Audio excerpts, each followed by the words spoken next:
Isang magandang pagbati po sa inyo sa pagpasok ng taon at bago po kami mag-celebrate ay magsisimba po muna.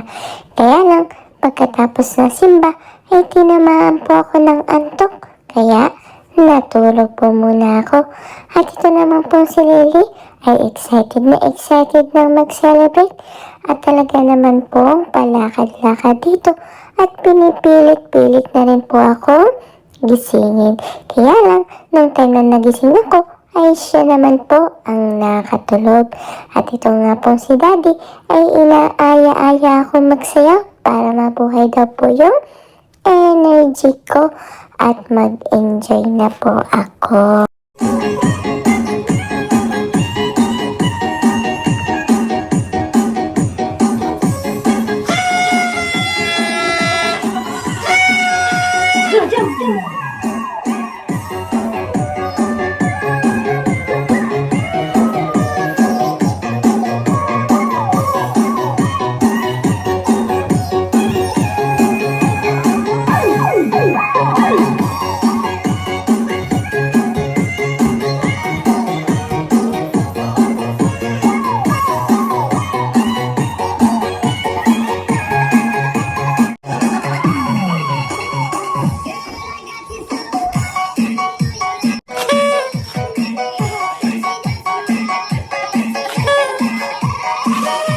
At sakto, nagising na nga rin po si Lily sa kanyang pagkakaidlip, kaya naglaro-laro na rin po kami dito pagkatapos ng picturan.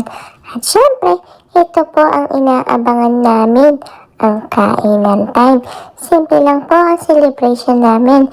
Meron kaming cake, photo plan, at saka ito po mga assorted kakanin at nagluto si Mami ng suman.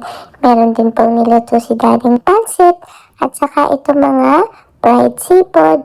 Meron din pong ham at syempre merong fish at saka crab.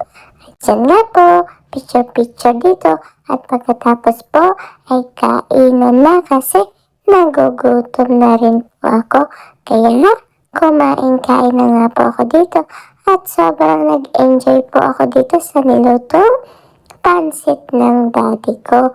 At syempre, hindi mawawala itong cake kasi paborito ko pong laging kumain yan. Kaya, kain-kain po ako.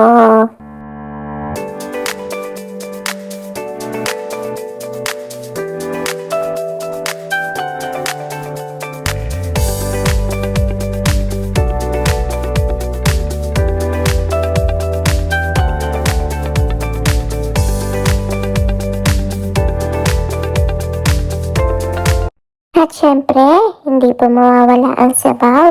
Kaya, nagluto si Daddy ng hotpot din.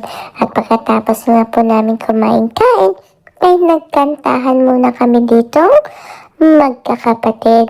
At yan nga po, enjoy na enjoy kami sa pagkanta ni Kuya.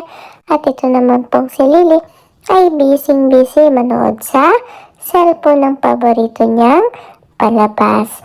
At yan nga po, nakita ko po itong dragon fruit at ang sabi ko kay Daddy at Mommy ay buksan na at kakainin ko.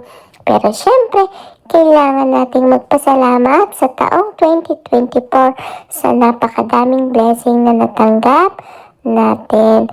At sana nga po, sa pagdating ng 2025 ay mas madami tayong mas mapasaya at mas madaming blessing na matanggap para mas madami tayong matulungan.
Napapagod nga po ako kasasayaw, kaya ito naman pong si Lily ang kinukulit-kulit ko po dito habang siya po ay busy-busy maglaro at magkalat nitong mga tissue. Natutuwa po kasi akong laruin itong buhok ng kapatid ko.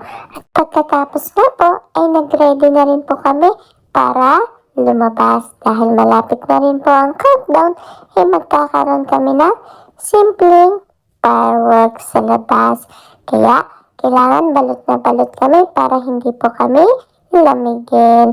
At yan nga po, kahit si Lily ay enjoy na enjoy sa paglalaro nitong fireworks.